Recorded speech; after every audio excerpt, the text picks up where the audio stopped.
చౌదరి గారు, అన్నా మీకు అభినందనలు. కొత్త బ్యానర్ స్టార్ట్ చేసినందుకు శుభాశీస్సులు. Thank you.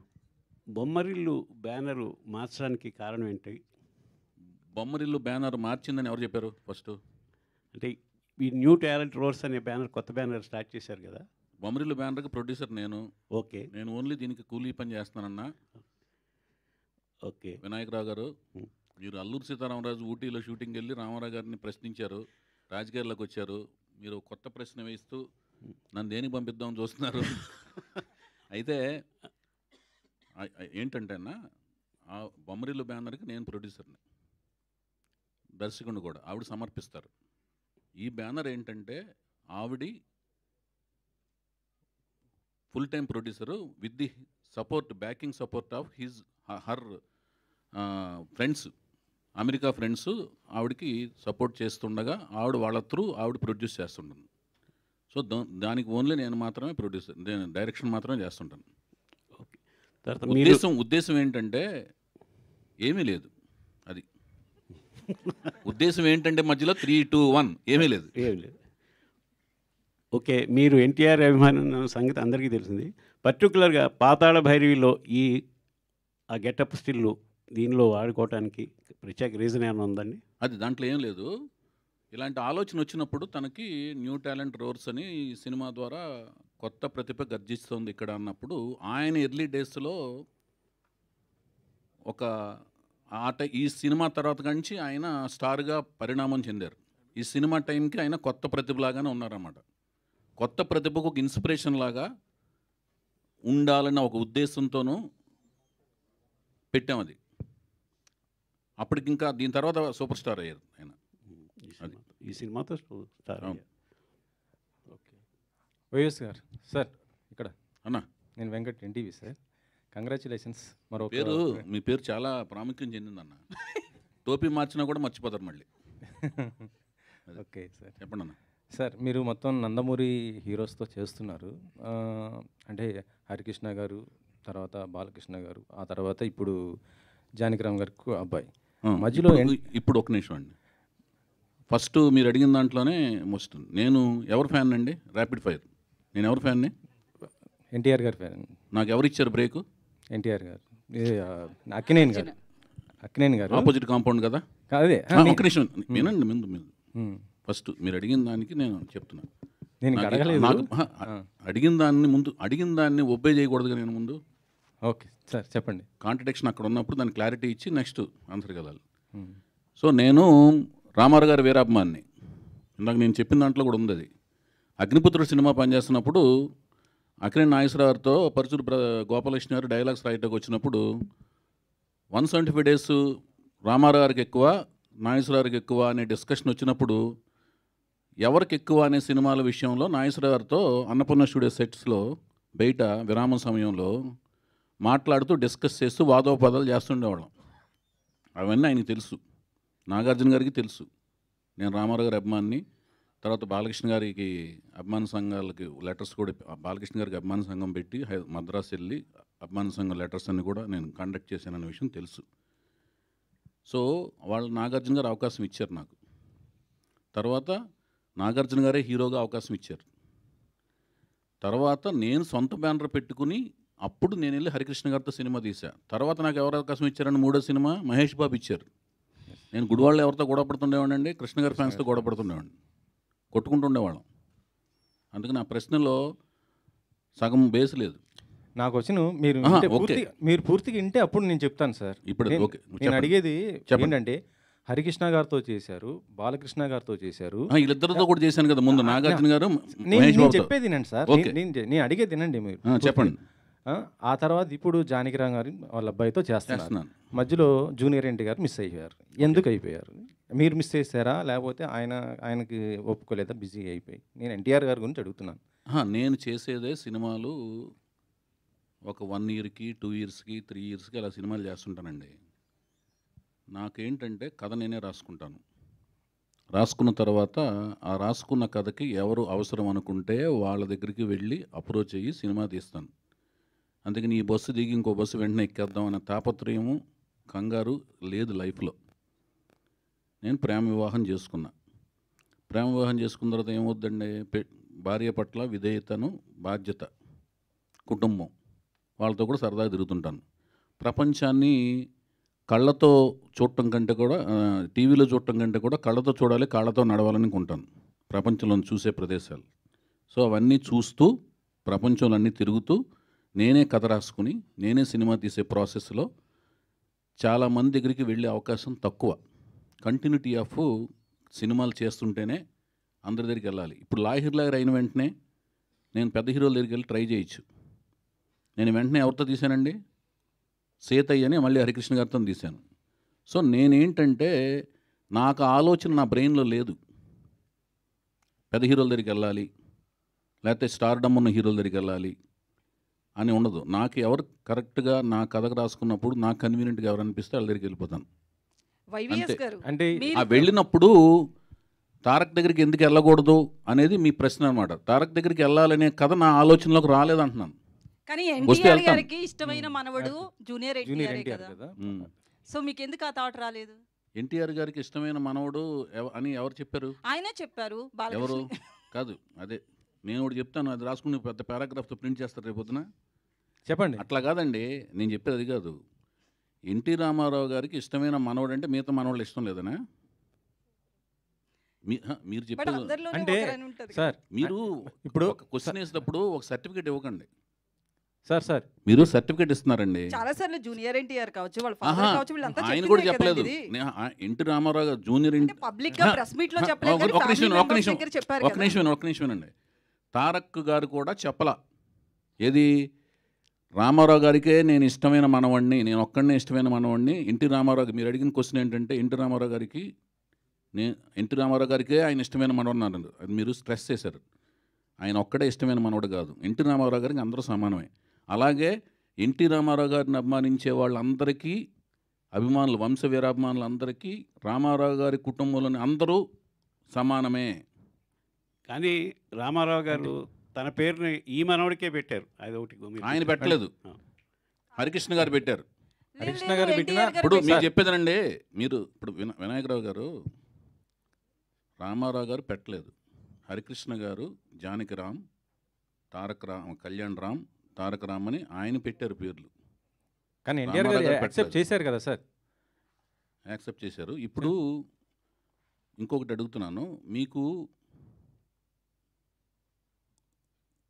New talent roar set అనే ఒక సంస్థ స్థాపించి ఒక ప్రొడక్షన్ చేయబోతున్నా.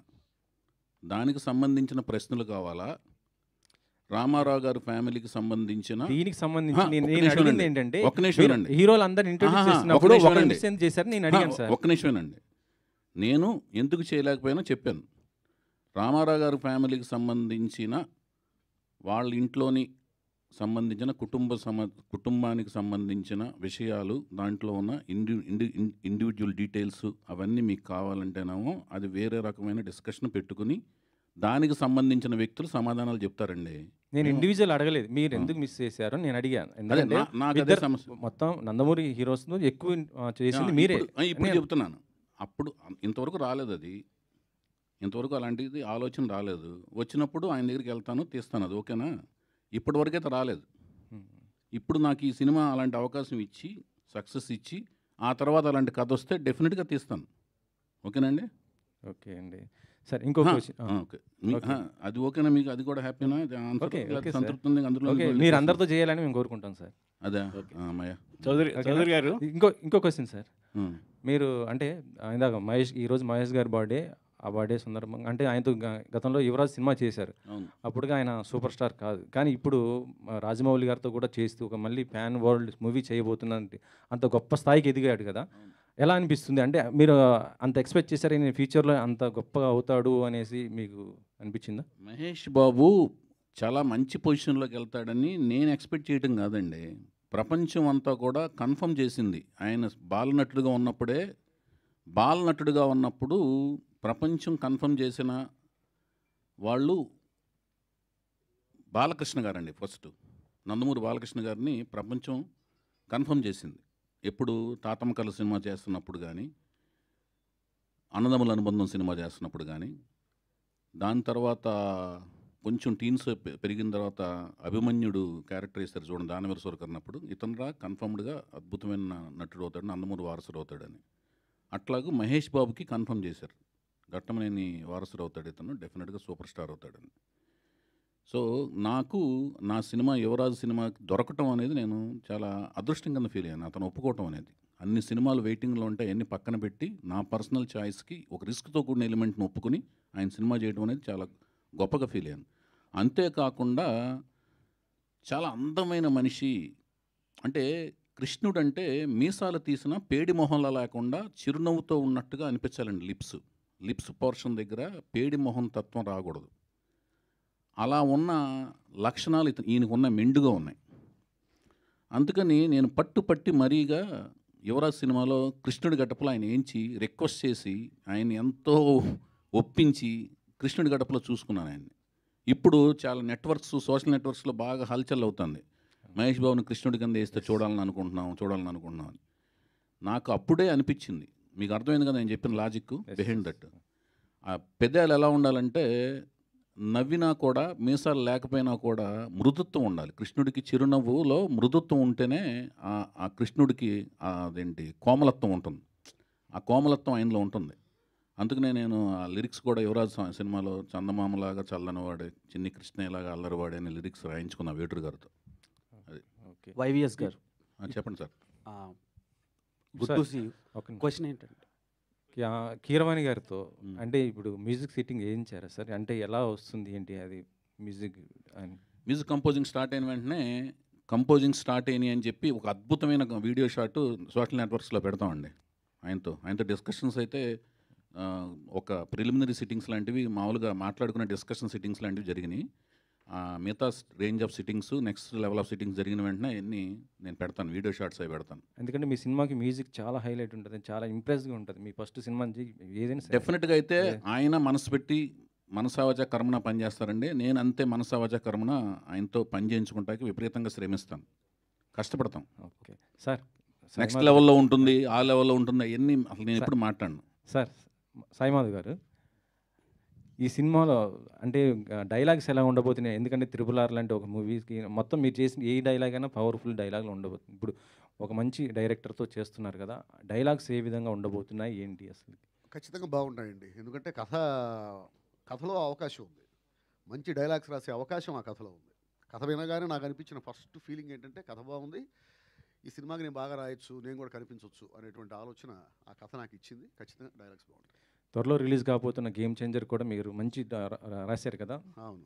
ఆ డైలాగ్స్ ఎలా ఉండబోతున్నాయి సార్? ఖచ్చితంగా బాగుంటాయి సార్, అద్భుతమైన డైలాగ్స్ ఉంటాయి ఆ సినిమాలో. వైవిఎస్ గారు, సో హలో అన్న చెప్పండి. సో క్వశ్చన్ ఏంటంటే మొన్న ఒక లాస్ట్ ప్రెస్ మీట్లో అదే మీరు ఇంట్రడ్యూస్ చేసిన హీరో మీద ఒక కామెంట్ చేశారు. ఎవరండి? రామ్ గారి మీద. దేవదాస్ మూవీకి కామెంట్ నేను చేయలేదు, తమ్మునైల్ కామెంట్ చేసింది, ఏం కాదు. సో తమ్మునైల్స్ అనేవి మా జనబాహుల్యంలోకి వచ్చేసినాయి, అవి కూడా ప్రాణాలు ఉంటున్నాయి. అవి ప్రాణం పోసుకుని పురుడు పోసుకుని ప్రాణం సంతరింపజేసుకుని అవి సో వికృత రూపాలే తిరుగుతున్నాయి మనుషుల మధ్యన, గోస్ట్ లాగా. సరే సార్, అలా నెగిటివ్గా బాగా స్ప్రెడ్ అయింది. లేదు, క్వశ్చన్ ఏంటంటే అది మీరు ఇంట్రడ్యూస్ చేసిన హీరో ఇప్పుడు పాన్ ఇండియా ఫిలింలో యాక్ట్ చేస్తున్నారు అండ్ రిలీజ్కి రెడీగా ఉంది. అసలు రాము నేను పరిచయం చేసిన వెంకట్, ఆదిత్య ఓం, రామ్, సాయి ధరమ్ తేజ్, మీరు అడిగి చాలా మంచి పని చేశారు. సాయి ధరమ్ తేజ్, హరికృష్ణ గారు, వాళ్ళు నా హృదయంలో టాటూ లాగా ఉంటారు. సో ఆయనది డబల్ ఇష్మార్ట్ అని ఒకటి రిలీజ్కి రెడీగా బ్లాక్ బస్టర్ అవ్వాలని మనస్ఫూర్తి కోరుకుంటాను. అండ్ నా రూమ్మేట్ రవితేజ నా హృదయంలో ఉంటాడు, ఆయనది కూడా సినిమా రిలీజ్ రెడీ. అదే ఇది నిజంగానే చెప్తున్నాను. చౌదరి ఇప్పుడు 100 రూపాయలు ఇద్దరు సినిమాలు హిట్ అవ్వాలి. ఎందుకంటే రవితేజ ఎంత కష్టపడి పైకి వచ్చాడు నాకు తెలుసు. అతను పడిన కష్టం వెనకాల, ప్రతి కష్టం వెనకాల నేను కూడా ఉన్నాను. ఏది ప్రత్యక్ష సాక్షి పరోక్ష సాక్షిగా ఉన్నాను. ఇద్దరు రూమ్మేట్స్, రవితేజ నేను 8 years. ఓకేనండి. ఓకే. అండ్ మీరు చాలా సినిమాలు రిలీజ్ అది తమ్మునైల్ సరిగ్గా తప్పు పెట్టారు, రాముకి తెలుస్తుంది. అది తమ్మునైల్కి ప్రాణాలు పోసి ఆయన క్వశ్చన్లు సంధించకండి భయ్యా. సరే సార్, ఇప్పుడు మీ సినిమాల్లో లాహిర్లో నుంచి చాలా మంచి మంచి సినిమాలు ఉన్నాయి, family oriented films. Okay. So ఇప్పుడు రీ రిలీజ్లు హవా నడుస్తుంది. ఓకే. సో మీ సినిమాల్లో రీ రిలీజ్ చేయాలంటే ఏ సినిమా రీ రిలీజ్ చేస్తారు, అండ్ సీక్వెల్ తీయాలంటే ఏ సినిమాకి సీక్వెల్ చేస్తారు? సీక్వెల్స్ తీయాలి అనుకున్న క్యారెక్టర్ అనుకున్న ముగింపులతో నేను ఏ సినిమా తీయలేదు ఇప్పుడు దాకా, అందుకని సీక్వెల్స్ తీయను. రీ రిలీజ్ చేయాలంటే ఏ సినిమా రీ రిలీజ్ చేస్తారు? అది డిమాండ్ని బట్టి రీ రిలీజ్ చేస్తాను. డిమాండ్ వస్తే రీ రిలీజ్ చేస్తాను. డిమాండ్ రావడం అంటే ఏంటంటే ఎవరిని వచ్చి బాబు మేము ఇంత డబ్బులు ఇస్తాం మీరు ఇస్తారా అంటే రీ రిలీజ్ చేస్తాను. మీ సినిమాలు రిలీజ్ అవ్వడానికి ఎందుకు ఇంత టైం పడుతుంది, ఇంత లేట్ ఎందుకు అవుతుంది? నేను ప్రేమ వివాహం చేసుకున్నాను. నా పేరు మీకు కనిపించేది వైవిఎస్ చౌదరి, కథా స్క్రీన్ప్లే నిర్మాత దర్శకత్వం. ఓకే. తర్వాత నాకు కనిపించేది వినిపించేది వైవిఎస్ చౌదరి, ఎన్టీఆర్ వీరాభిమాని. ఈ రెండింటికి మధ్యన నా పేరు కుటుంబరావు. అర్థమైందా? కుటుంబంతో పాటు సరదాగా ప్రయాణిస్తుంటాను. సార్ ఫ్యామిలీ గురించి మాట్లాడుతున్నారు కాబట్టి ఒక క్వశ్చన్. ఆమె ప్రొడ్యూసరు న్యూ టాలెంట్ రోర్స్కి ఒక్క మాట ఆమెతో మాట్లాడించారా? ఇంట్లో కూడా ఇంతేనా మీరు? ఇంట్లో కెమెరా పెట్టి చూడండి ఒకసారి, లేకపోతే మీకు మారువేషం వేసుకుని ఒకరోజు ఒక ఇంట్లో ఎలా రావాలి మీరు? పనమ్మాయి అంటే బాగుండదు కాబట్టి చెప్పేదనండి, ఏదన్నా వస్తువులు అమ్మటాకో చీరలో ఏదో అమ్మటానికి రండి, తెలుస్తుంది అట్లా కాదండి. అసలు స్వరూపం. ఇందాక స్టేజ్ మీద కూడా మీరు మాట్లాడారు, సాయి మాధవ్ గారితో మాట్లాడించారు, ప్రొడ్యూసర్తో ఒక్క మాట మాట్లాడించారా? ఆవిడ మైక్ టైసన్ కాదండి, డబ్బులు పెడుతున్నారా? చెప్పేదండి ఆవిడ మైక్ టైసన్ కాదు, నేను మైక్ టైసన్ని. లోపల మాత్రం ఆవిడ టైసన్ మించిన బలవంతురాలు. వైవిఎస్ చౌదరి గారు హాయ్. చెప్పండి. ఇక్కడ వైవిఎస్ గారు చెప్పండి. కంటిన్యూ చేసి ఆపేస్తా. ఇంకా క్వశ్చన్. యాక్చువల్లీ మీరు సీనియర్స్ని తీసుకున్నారు, లిరికిస్ట్గా కావచ్చు వీళ్ళంతా, కీరవాణి గారు, సాయి మాధవ్ గారు. బట్ ఆర్టిస్టుల విషయానికి వస్తే కొత్త వాళ్ళని తీసుకుంటున్నారు. ఏంటి డిఫరెంట్ ట్రాక్స్? కాదండి, వీళ్ళు ఒక సాహిత్యము సంపద అంతా ఉంటుంది కదండి. సాహిత్యము తర్వాత సంగీతము, ఇదంతా ఏంటంటేనండి అది విషయ పరిజ్ఞానం. ఆ విషయ పరిజ్ఞానం అనేది వాళ్ళతో పోటీతత్వం. మనకంటే తెలివితేటలు ఎక్కువ ఉన్న వాళ్ళతో సంభాషించి సంగీతపరంగా కానీ సాహిత్యపరంగా కానీ వాళ్ళతో పోటీపడి వాళ్ళ దగ్గర నుంచి విషయాన్ని డ్రా చేసుకోవాలండి. ఓకేనండి.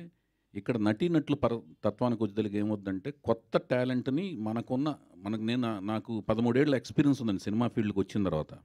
అసిస్టెంట్ డైరెక్టర్గా, అసోసియేట్గా విపరీతమైన నేను ఈ రంగాల్లో అన్నిటిలోనూ ఇట్లో నైపుణ్యం ఉంది, అవగాహన ఉంది, నటన పరంగా అన్నిటి మీద పట్టు ఉంది. కానీ వీటి మీద నేను రాసేది కథ రాయగలను కానీ డైలాగ్ రాసే దాని మీద నాకు పట్టు లేదు. సంగీతపరంగా అవగాహన ఉంది కానీ సంగీతం చేసే అంత పట్టు లేదు. సాహిత్యపరంగా లిరిక్స్ పరంగా అవగాహన ఉంది కానీ చేయించుకోగలిగిన అవగాహన ఉంది కానీ రాయించుకోగలిగిన అవగాహన ఉంది కానీ దాని మీద పట్టు లేదు. నటన పరంగా మాత్రం నేను చేయించగలను, వాళ్ళు చేయకపోతే చేసి చూపించగలను, అందుకని వాళ్ళని తీసుకుంటున్నాను. సార్ చౌదరి గారు, సార్ హీరోయిన్ కోసం బయట ఎక్కడో తిరిగారు, ఇంట్లోనే అందమైన పాప ఉంటే ఎందుకు హీరోయిన్గా ట్రై చేయలేదు? ఇంట్లో అందమైన పాప ఎవరండి? మీ అమ్మాయి ఎలమంచిలో ఎక్కుతా.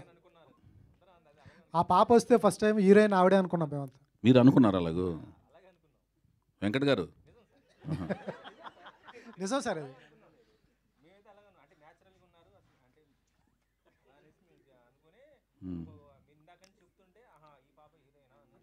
మీరు Q&A పెడితే కుంపట్లో పెడతారన్నమాట. మీరు హాయిగా జరుగుతున్న కుటుంబరావు ఇంట్లో కుంపట్లు పెట్టే మీ వెంకట్ గారు, మీ పేరేంటి భయ్యా? నాయసరారు, పున్నమి నాగు లాంటి వాళ్ళు మీరు. కాదు, హీరోయిన్ అయితే కుంపటి పెట్టినట్లా కాదండి, వాళ్ళ ఆలోచన వేరే ఉన్నప్పుడు ఇంకొక ఇన్సెక్ట్ని లోనకి దూర్చినట్టు అనమాట. అది వెళ్ళి తోలుస్తుంటుంది, అది కొత్త రకమైన కుంపటి. గీత గారు క్వశ్చన్ అండి. గీత గారు, ఈ సినిమాకి మీరు ప్రొడ్యూసర్ అండి, చౌదరి గారికి అవకాశం ఇచ్చారా, ఆయన తీసుకున్నారా? నాకు తెలుసు కదండి ఎంత కష్టపడతారు అసలు. ఆయన విపరీతంగా కష్టపడతారు కాబట్టి ఆయనకి మించి ఇంకెవరు ఆప్షన్లు లేరు ప్రస్తుతానికి. అంతే ఎంత ఇస్తే అంత, ఎంత పడేస్తే అంత తీసుకుంటాను భయ్యా. ఆవిడకి మాట్లాడుతాను రాదని చెప్పాను కదా, చివరికి పడేసి తీసుకుంటాం కదా. అది వైవిఎస్ చౌదరి గారు ఎక్కడండి? అన్నా మీరు ఇప్పుడు విద్యారావు అని కొత్త అమ్మాయిని వీణారావు అమ్మాయిని పరిచయం చేస్తున్నారు. వీణారావు అయితే మీరు పీక్స్లో ఉన్నప్పుడు తెలుగు అమ్మాయిని పరిచయం చేయాలని చెప్పి ఎందుకు ట్రై చేయలేదు? అప్పుడు బాలీవుడ్ హీరోయిన్ల వైపు ఎందుకు వెళ్ళారు?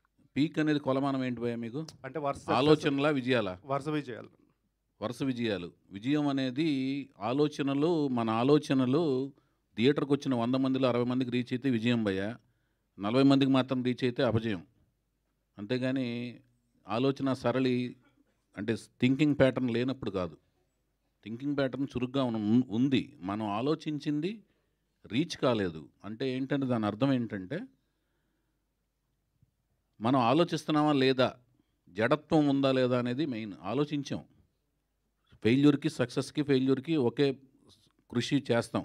బేసిక్గా కృషి చేస్తున్నాడా ఇతను, లేజీ ఫీల్ అయిపోయాడా, బ్యాడ్ హ్యాబిట్స్కి ప్రో అయి ఉన్నాడా అనేది మెయిన్ అండి.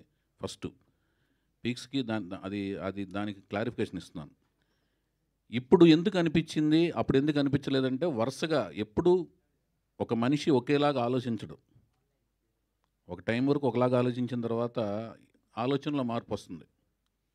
ఎందుకు ఎప్పుడు మనం వీళ్ళనే ఎందుకు తీసుకోవాలి, మనం ఇలా తీసుకోవచ్చు కదా, అప్పుడైనా వచ్చినందుకు ఆనందపడాలి. కానీ ఇప్పుడు ఎందుకు వచ్చిందని క్వశ్చన్ చేస్తున్నారంటే మీరు క్వశ్చన్ చేయట్లేదు. అప్పుడు కాదు మీరు అడిగిన విధానం ఎలా ఉంది? ఇంకా కొత్త హీరోయిన్లు అంటే తెలుగు హీరోయిన్లు సక్సెస్ చేయలేనని అపనమ్మకం మీకు ఏమైనా ఉందా?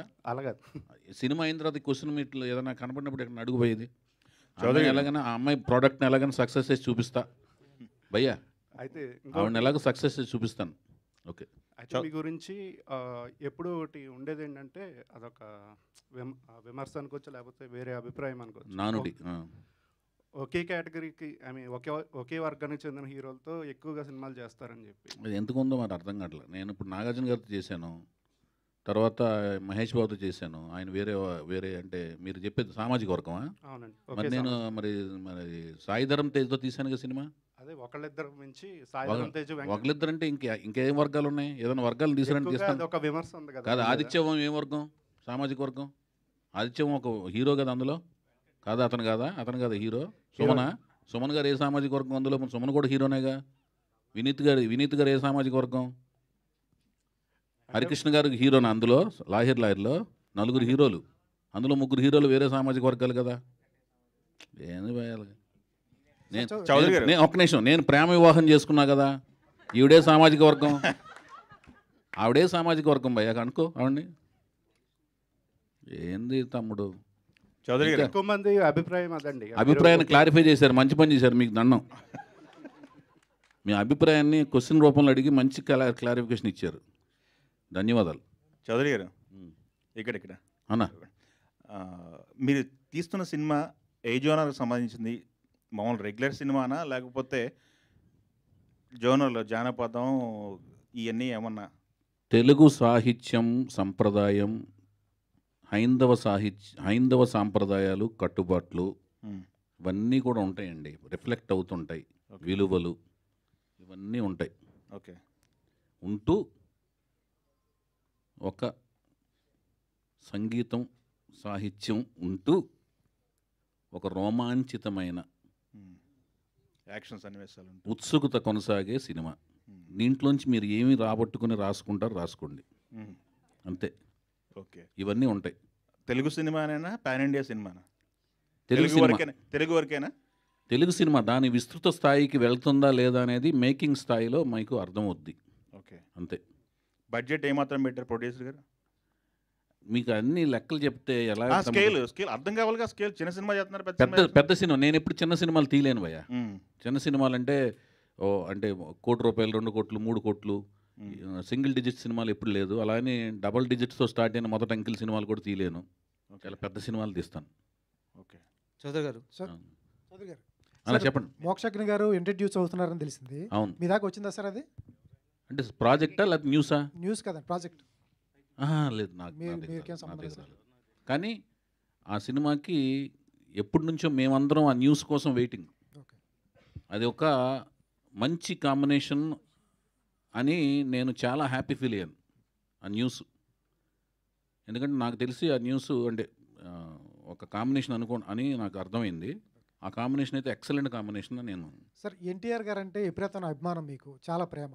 ఆయన జీవిత చరిత్ర 1, 2 వచ్చినప్పుడు ఆ ఆలోచన నాకు ఎందుకు ముందుగా రాలేదని ఎప్పుడైనా బాధ అనిపించిందా? బాధ ఏమి అనిపించలేదు, నాకు రాలేదనిపించలేదు. నేను ఎప్పటికైనా తీద్దామని మాత్రం లైఫ్లో అనుకున్నాను నేను.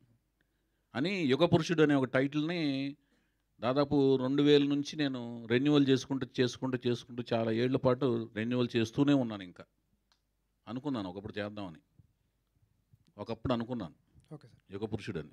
సార్ మీరు రాఘవేంద్రరావు గారికి అసిస్టెంట్గా చేశారు, తర్వాత దాసరా గారు అంటే మీకు బాగా ఇష్టం, ఒకసారి స్టేజ్ మీద కూడా చెప్పున్నారు. అటువంటిది మీరు రెగ్యులర్గా లవ్ స్టోరీలు, ఇప్పుడు సాహిత్యం ఇవన్నీ చెప్తారు ఈ స్టోరీల్లో. గతంలో మీరు చెప్పినప్పుడు ఆయన తీసిన జానర్ ఆఫ్ మూవీస్ ఎవరు చేయలేదని చెప్పారు, దాసరా గారు జానర్. అటువంటిది మీరు ఎందుకు ట్రై చేయలేదు సార్? ఆయన ఇష్టమైన డైరెక్టర్ అయిన ఉన్నప్పుడు.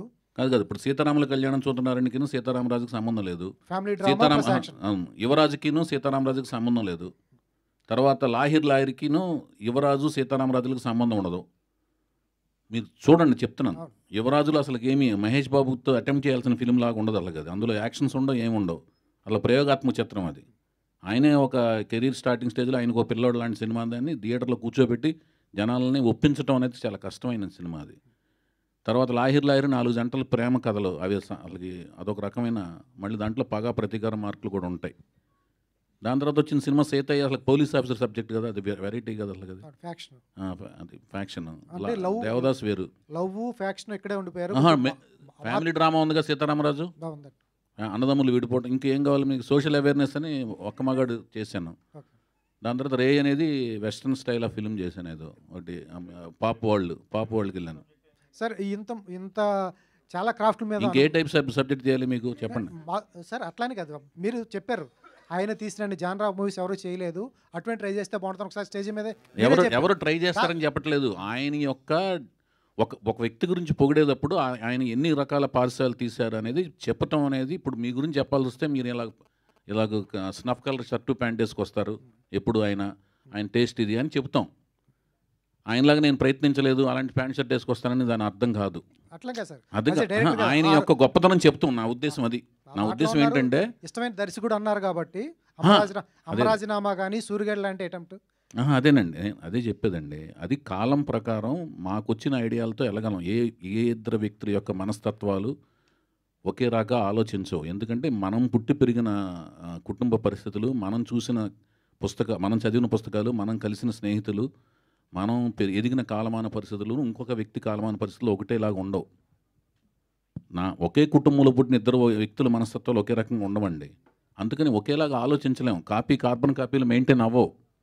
అందుకని ఆదర్శం వేరును, ఎనాలిసిస్, ఒక వ్యక్తిని అనాలిసిస్ చేయడం వేరును, అతనిలాగా అనుకరించాలనుకుంటే అవ్వలేమంటున్నాను. నేనైతే డిఫరెంట్ జానర్స్ ట్రై చేశాను, కుదిరినంత చేశాను. చౌదరి గారు, హలో అండి. చౌదరి గారు, హాయ్ అండి. ఇక్కడ చౌదరి గారు, అయితే ఇప్పుడు నందమూరి ఫ్యామిలీ నుంచి తారక రామారావుని ఇంట్రడ్యూస్ చేస్తున్నారు కాబట్టి వర్క్ షాప్స్ ఏమైనా చేశారా? అబ్బాయి యాక్టింగ్ స్కిల్స్ అనేది మీరు ఎలాగో చూసుంటారు. వర్క్ షాప్స్ అనేది స్టార్ట్ చేస్తే ఎలా ఉన్నాయి తన skills?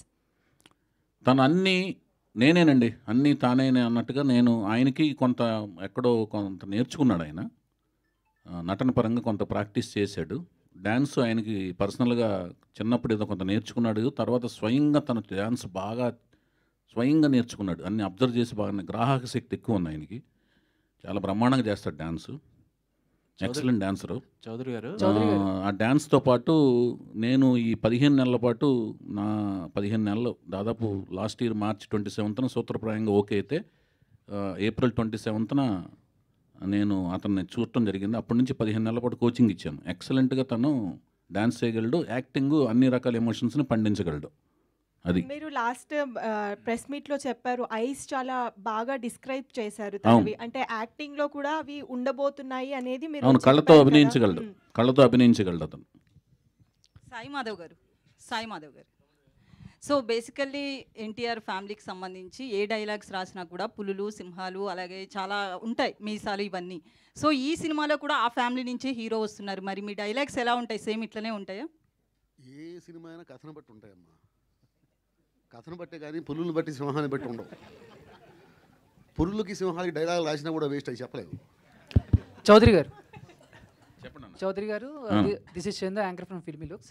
So first of all congratulations. అంటే చాలా గ్యాప్ తర్వాత మళ్ళీ వస్తున్నారు, చాలామందికి హ్యాపీ అది. అంటే 9 years గ్యాప్ వచ్చింది సార్. ఈ 9 years గ్యాప్లో ఇండస్ట్రీ కూడా చాలా చేంజ్ అయింది, 24 క్రాఫ్ట్స్లో కూడా చాలా డెవలప్ అయింది, అండ్ ఇండస్ట్రీ కూడా ప్రపంచానికి తెలిసింది. అండ్ మీ సినిమాల నుంచి కానీ, ఈ 9 yearsలో వచ్చిన సినిమాల నుంచి కానీ, ఇండస్ట్రీలో ఈ గ్యాప్ టైంలో మీరు ఇంకెక్కువ ఏమైనా తెలుసుకోవడానికి, ఎక్కువగా ఏమైనా నేర్చుకోవడానికి ఏమైనా ప్రయత్నించారా? నిరంతరం స్టడీ చేస్తున్నాను భయ్యా, నిరంతరం స్టడీ చేస్తున్నాను. వెనకాల కెమెరా పెట్టుంటే మీకు అర్థమయ్యేది. నేను చదివే పుస్తకాలు కానీ, చూసే మనుషులు కానీ, చూసే సినిమాలు కానీ, నేను టెక్నికల్గా ఏమేమి సినిమాలు తీస్తున్నారు, ఎట్లా తీస్తున్నారు, ఎలాంటి ఎక్విప్మెంట్లు వచ్చినాయి, ఎలాగ పరిశ్రమిస్తున్నారు, ఎలాంటి స్క్రీన్ ప్లే చేస్తున్నారు, అన్ని ప్రతి సినిమా నేను చూస్తుంటాను. ఐమాక్స్కి మీరు వచ్చినా రాకపోయినా అన్ని సినిమాలు నేను చూస్తుంటాను. దాని వెనకాల అంత స్క్రీన్ ప్లే టర్మ్స్లో వర్క్ చేశారు, దానికి ఎంత లైటింగ్ ప్యాటర్న్స్ ఎలాంటివి మారుతున్నాయి, ఎలాంటి ఎక్విప్మెంట్లు పెట్టి ఏం చేస్తున్నారు అన్నీ నేను నిరంతరం దాని గురించి పరిశ్రమిస్తుంటాను, అన్వేషిస్తుంటాను, తెలుసుకుంటా ప్రయత్నిస్తున్నాను. వైవిఎస్ గారు, థ్యాంక్ యూ అండి, థ్యాంక్ యూ సో మచ్. ఒక్క నిమిషం. పాతాళ భైరవి సినిమాని ఏమైనా సోషలైజ్ చేస్తున్నారా? అదేం లేదండి, అదేం లేదు. చెప్పండి బాయ్. గీత గారు, న్యూ టాలెంట్ అట్ రోల్స్ అని పెట్టారు యాక్చువల్గా. మరి మిగతా నటినట్లు వీళ్ళందరినీ కొత్త వాళ్ళని పరిచయం చేస్తున్నారు, బట్ డైరెక్టర్గా వైవిఎస్ చౌదరి గారిని మళ్ళీ రీఇంట్రడ్యూస్ చేయడానికి రీజన్ ఏంటి? ఆయనకి మంచి పని, కూలి పని ఇంకెవరు చేయగలరు? చౌదరి గారు అంతా ఒకే డైలాగ్ మరోసారి సరికొత్తగా పరిచయం చేస్తున్నారు. అన్నిటికీ సరిపోయే డైలాగ్ అదే అండి. అయితే కథ ఒప్పించారా ఆయన, లేకపోతే మీరు కథ ఒప్పుకున్నారు, సాటిస్ఫైడ్గా ఒప్పుకున్నారా, లేకపోతే ఆయన ఒప్పించారా బలవంతంగా? నాకు ఏ కథ వచ్చినా ఆవిడకి ముందు చెప్తానండి, అందుకని ఒప్పుకుంటుంది ఆవిడ. ఫైనల్ క్వశ్చన్ ఒకటి గీత గారికి. మీ న్యూ టాలెంటెడ్ రోల్స్ ఇప్పుడు ఎన్టీఆర్ గారి కుటుంబం నుంచి ఒకరిని పరిచయం చేస్తున్నారు కదా, మరి నెక్స్ట్ ఆయనకి ఎంతో ఇష్టమైన మహేష్ బాబు గారి అబ్బాయి కూడా మరి ఉంది కదా, ఆయన కూడా మీ బ్యానర్లో ఇంట్రడ్యూస్ అయ్యే అవకాశం ఏమైనా ఉందా? గౌతమ్ కృష్ణ అవకాశం వస్తే తప్పకుండా.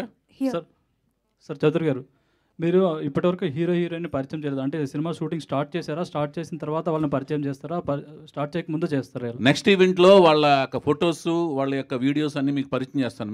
మీ అనుమతి తీసుకుని షూటింగ్కి వెళ్తాను. చౌదరి చెప్పండి, మీరు అడగండి అమ్మా. Anjali from TFPC. So first event వచ్చేసి బాలయ్య గారి బర్త్డే రోజు, సెకండ్ ఈవెంట్ వచ్చేసి మహేష్ బాబు గారి బర్త్డే రోజు, సో థర్డ్ ఈవెంట్ ఈ మూవీకి సంబంధించి ఎవరితో పెట్టమంటారు చెప్పండి. సెప్టెంబర్, అదే నా క్వశ్చన్, సెప్టెంబర్ 2 ఉంటుందా, లేకపోతే నాగార్జున గారి బర్త్డే August 29? మీరు ఎప్పుడు పెట్టమంటే అప్పుడు పెడతా. ఓకే, నెక్స్ట్ ఎవరి బర్త్డే కోసం ఎదురు చూడాలని, అంతేనా? Yeah, thank you so much for this lovely interaction. మరిన్ని వేదికల్లో ఈ సినిమా గురించి, ప్రాజెక్ట్ గురించి మరిన్ని విశేషాలు తెలుసుకుందాము.